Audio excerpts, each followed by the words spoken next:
como eu já anunciei, o tema da nossa entrevista de hoje é varizes. Vamos falar sobre prevenção, sobre diagnóstico, sobre a importância do tratamento e também sobre as novidades, né? O que tem aí de mais avançado para tratar as varizes. Estou recebendo hoje a doutora Glenda Rocha, cirurgiã vascular lá da Angiocárdio. Primeiro quero agradecer e parabenizar. Vocês estão na capa da revista, né? Da Viver Bem de julho. Obrigada. Sucesso, muita gente comentando e é muito bom ter profissionais renomados que cuidam aí da nossa população com tanta excelência. Obrigada, doutora Obrigada Glenda. também. Então, quando a gente fala em varize, vamos explicar para quem está em casa o que é a varize. Muita gente acha que é um problema estético, né? Vai tratar se a varize estiver ali comprometendo a beleza da pele, mas não é por aí, né, doutora? A definição de varize a varize é uma veia dilatada e tortuosa e insuficiente, né, permanentemente. Então, é uma veia que ficou doente, certo? Então, ela é uma doença. Muitas vezes o paciente procura o tratamento pensando na estética, mas ela é uma doença e certamente ela vai evoluir se você não tratar, né? Existem as formas leves e existem as formas mais graves. Um exemplo de uma forma grave de varize é aquelas úlceras varicosas. Aquilo ali é o grau mais avançado da insuficiência venosa. Certamente de uma pessoa que começou apresentando desde o início e ignorou. Às vezes vão anos e anos tendo varize para depois começar a ter essa parte de complicação, né? E por que as veias precisam ser saudáveis, né? Qual o papel da veia? O papel da veia das pernas, que as varizes geralmente são veias doentes nas pernas, é trazer o sangue do pé em direção ao coração. Se essa veia não está funcionando bem, o sangue não vai retornar efetivamente e vai sempre ficar um pouco de sangue lá embaixo, dando aumento da pressão dentro dessas veias e aí começa toda a sintomatologia. O sangue sai um pouco, sai líquido de dentro do vaso para o tecido fora, começa a dar o famoso inchaço. E se você não trata, esse sintoma vai piorando cada vez mais, né? Até as consequências mais tardias, como eu falei, da úlcera varicosa. O que eu acho interessante é você vai no Anjo, né, no cirurgia vascular, você não vê nada aqui, vocês colocam aquele... É um laser? Não. É o quê? Aquilo chama-se realidade aumentada, o nome técnico daqui. É uma luz que a gente vê o subcutâneo. Com essa luz, hoje, a gente está pegando a doença na fase mais inicial. A gente vê a varize que está nutrindo as microvarizes, que são aqueles vasinhos, numa fase mais cedo, porque quando não existia esse aparelho, a gente só ia detectar essa veia quando ela estava um pouco mais grossa, que é visível ao olho nu. Então, hoje, a gente, com esse aparelho, a gente consegue tratar mais eficazmente. É nessa questão, quando eu acho assim, eu vejo hoje assim, pacientes falam assim, eu tratei meus vasinhos e logo voltaram. Qualquer tratamento de varize, se for bem feito, a veia não vai voltar, tá? O tratamento destrói a veia doente, né, a varize. Agora, a varize hoje é considerada uma doença sem cura, uma doença crônica. Então, sempre você vai estar tendendo a ter varize. Você tira uma hoje, uma veia do lado dela pode ficar doente daqui a algum tempo, né? Só que antes, quando a gente não tinha esse aparelho da realidade aumentada, essa veia nutridora, que era muito pequena, a gente não via. Não conseguia então, ver. Hoje eu chego à conclusão que pacientes que a gente tratava tudo corretamente e logo depois estava com varize, talvez fossem essas veias nutridoras que ainda não eram visíveis. Com a realidade aumentada, a gente consegue ver essa veia mais fácil, assim, numa fase mais inicial. Quais são os exames também que norteiam aí o tratamento? Hoje, o principal exame dentro da cirurgia vascular hoje é o famoso ecodoppler. O que é o ecodoppler? É um ultrassom de vasos, certo? Ele examina tanto a parte anatômica quanto a função do vaso. E é um exame muito bom porque ele não é invasivo, ele não tem risco, ele não dói, é um ultrassom, né? Então, para começar qualquer tratamento, você precisa ter uma avaliação do caso do paciente. E a avaliação só é completa se você tiver um ecodoppler, no caso venoso, né? Porque muitas vezes você olha um paciente, ela tem uma quantidade de varizes muito pequena, ela tem só aquelas microvarizes, mas quando faz um ecodoppler você tem insuficiência de veia safena, você tem insuficiência de alguma veia profunda, então isso vai implicar no tratamento, né? Então, tudo começa com o ecodoppler. Olha aí. Isso está assim, nas recomendações, em todos os consensos, todas as diretrizes das sociedades, que a gente não pode mais fazer um tratamento de varizes sem avaliar com o Doppler. Sem avaliar tudo.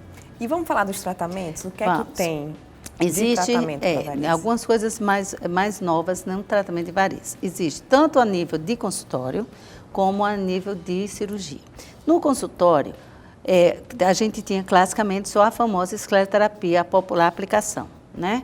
Hoje já existe o laser transdérmico, que é feito em consultório, e que ele não trata só mais a microvarize, ele trata a veia nutridora.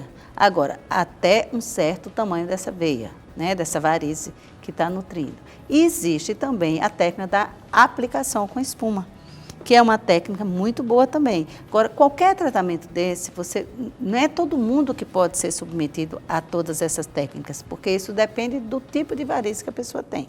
Certo? Cada caso é um caso. Cada caso é um caso. O tratamento é individualizado para aquele paciente, né? Então, você tem que ir a uma consulta, o médico vai lhe avaliar e vai dizer, olha, esse seu tipo de varize dá para fazer tais e tais tratamentos, ou só dá para fazer um, né?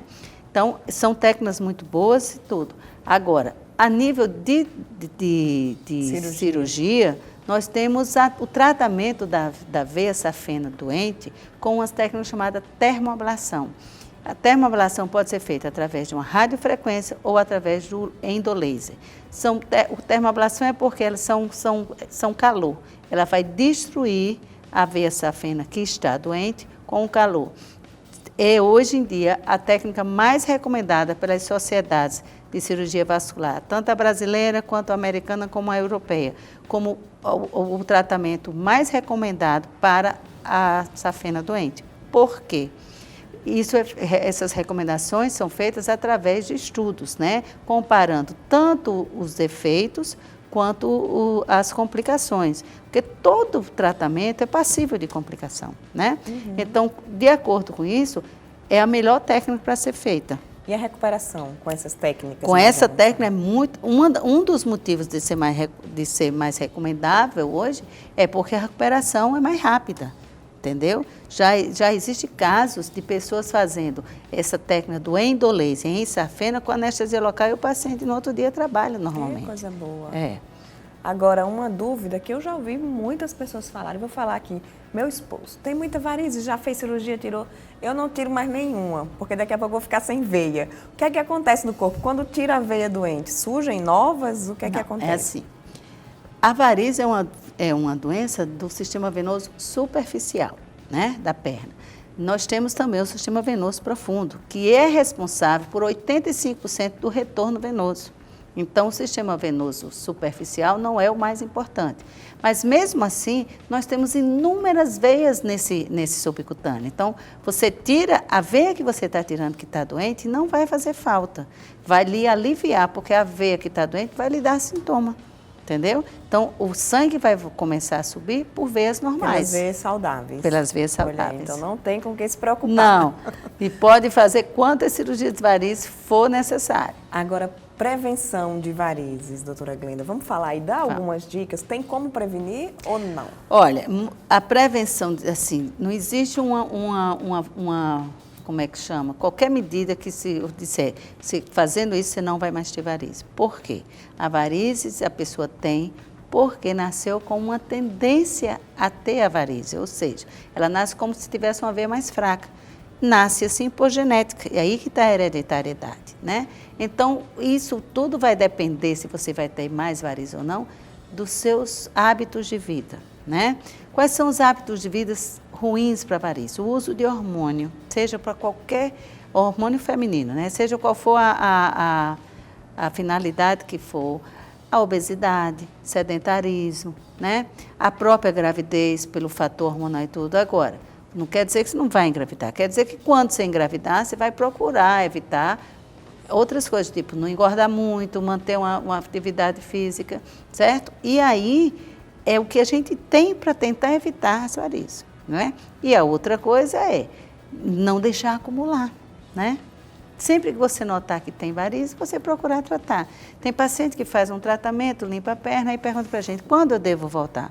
Eu falo, quando você notar que está aparecendo, porque uma coisa é você chegar com um pouco de varizes, seu tratamento vai ser muito mais rápido, outra coisa é chegar com a perna cheia. Né? Existe remédio para varizes? Pode ser tratamento oral? Não, o remédio que nós dispomos, existem vários remédios, mas eles agem na função da veia, melhorando o sintoma. Não existe nenhum medicamento que evite a varize, nem que evite que aquela varize que já apareceu aumente. Depois que a varize apareceu na sua perna, ela só some se você fizer algum tratamento de tirar, né? E aí vai depender do tipo de varize que você tem. Hoje se usa muito a associação de técnicas, né? Você pode fazer uma varize, uma espuma, na outra um laser, entendeu? Depende do tipo de varize. Dependendo do tipo, associa. E as meias ajudam? As meias ajudam muito nos sintomas também, tá? E ele também pode ser usado com o intuito de tentar evitar as varizes, né? O aparecimento. Mas as pessoas aqui têm muita resistência ao uso da meia por causa do calor e tudo, né? Mas tem casos que eu realmente, o paciente precisa usar meia mesmo. E tem casos que se tem uns sintomas leves, eu até às vezes prefiro indicar que faça uma atividade física. Mas para viagens, sabe, é muito importante que se viaje meia elástica, principalmente viagens de longa distância. Principalmente se o paciente faz uso de hormônio, então deve sempre viajar de meia elástica para evitar aquela coisa da trombose, entendeu? Mas existem casos que a gente realmente diz, você tem que, agora, aguentar o calor e usar a meia, né? Doutora Glenda, muito obrigada. Nosso tempo é curto, né? Já deixa o convite para voltar outras vezes. Tá, é só chamar. E a gente vai para um rápido intervalo, não saia daí. Já já tem mais Viver Bem.